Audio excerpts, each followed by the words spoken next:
What's up guys, Flickify here, and today we're up to episode 10 of my third season of career mode with York City. And to review our last episode, we were offered a managerial offer from Wolverhampton, but I decided to turn that down because obviously this is a York City career mode, so I'm going to be sticking with the club at least until we win the Premier League. So at the time being, we're going to be staying with York City. And to start things off in today's episode, we will be going into the first match against not Wolverhampton, Watford. They both do start with W, but our first match against Watford today in the Empower Championship. Put out a pretty typical starting 11, and all three of our games today are in the Empower Championship. No cup games or any of that stuff. You guys can check out our league table right here. We're sitting 8th place in the league, so we're slowly creeping our way up, and it is pretty close there within those next 6 positions. As you guys noticed in the comments you guys saw that West Brom was really the only team that's been dominating this league, but things start off really well for us. We managed to get a penalty. I think it was Sorrentino who forced it.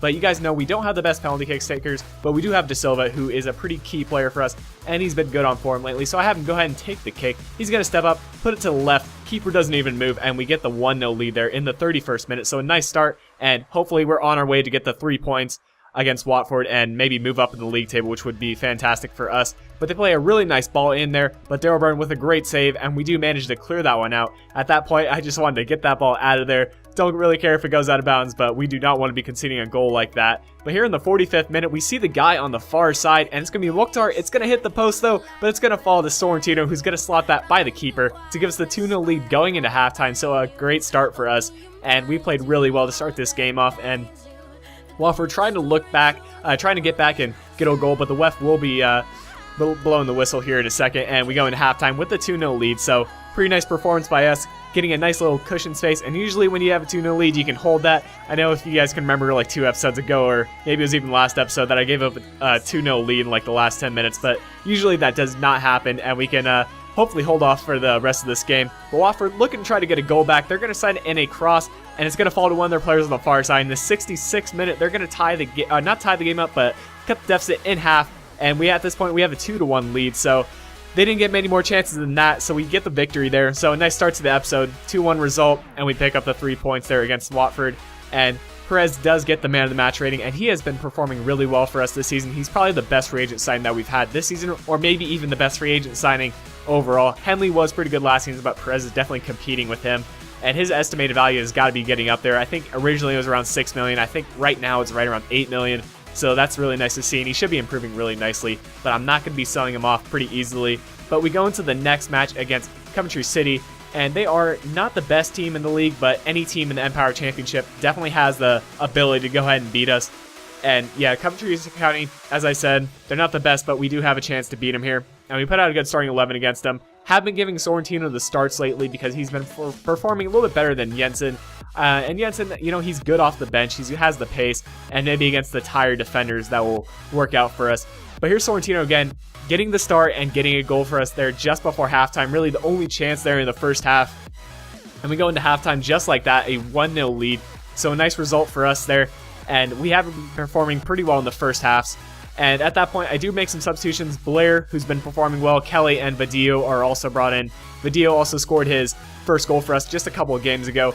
But there, Coventry City will be getting a goal off the deflection off the crossbar. That was kind of cool. You know, just deflected right to one of their players, and he headed it on in. And they tied the game up there at 1-1. But we were looking to get a goal back here. It's in the 76th minute at this point, and it's going to be Bergamelli coming in from the center defensive mid position. And Sorrentino does not do well with that opportunity, and that one goes over the crossbar. But here's going to be Reece Kelly looking to get a goal for us. He is through, and it's a 2-on-1. I was going to really just cross it across and get us the easy goal, but that has to be one of the biggest fails that I've done this season. I don't know why the player just let the ball roll right by him, but we don't get the goal there, and we get the draw, unfortunately. So that was a bit of a fail on my part. I don't know why the player didn't just kick it in, but anyway, a point is a point, and we'll be taking that. And at least we are getting at least 1 point out of the match. 3 would have been nice, but here you can see Lucas Dos Santos.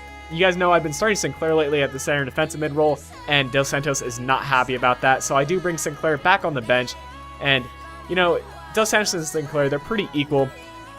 And unfortunately, it does go in the press there, so that's never a good thing. But hopefully things will be resolved pretty soon, and Dos Santos will get his playtime, and Sinclair will still be brought in off the bench as a substitute, usually at halftime, maybe a little later than that. But Reece Kelly here, saying he's playing some good football, and he wants to go ahead and start this match, so I will go ahead and do so. I put him in at, I think, one of the cam positions. I might have taken Isachek out, and I believe I did. I did take out Isachek, and I think I bring him in later in the match. But Reese Kelly does get the start, and whenever a player comes and says they want to play, I do try to fit him in unless it's like a crucial game where we have to get the win.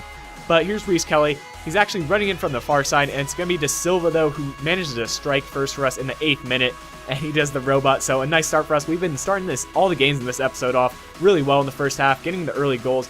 But there's Dolburn making a mess of things. I don't know why he managed to do that, just tip it back to their player. He should have at least tried to punch it out or something like that. But unfortunately, they tie the game up at 1-1.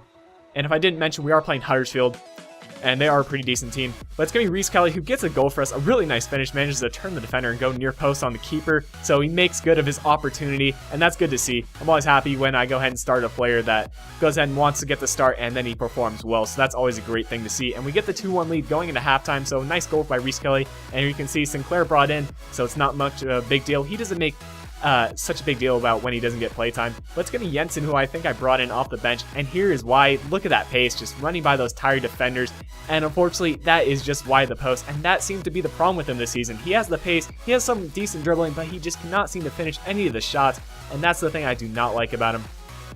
But Daryl Byrne, redeeming himself from the poor performance he had in the first half, makes a really nice save there, keeps the game at 2-1, and we get the victory. So a really nice episode, results-wise. We get 2 wins and a draw, picking up plenty of points, and that will bring an end to the episode today, guys. Hope you enjoyed it. If you did, be sure to leave a like or a comment, and I'll be talking to you guys again soon. If you want to help support my channel, be sure to leave a like rating on this video and subscribe to see future content. Also, you can click on the video on your left to be taken to the previous episode of my career mode, and click on the video on your right to be taken to another separate video.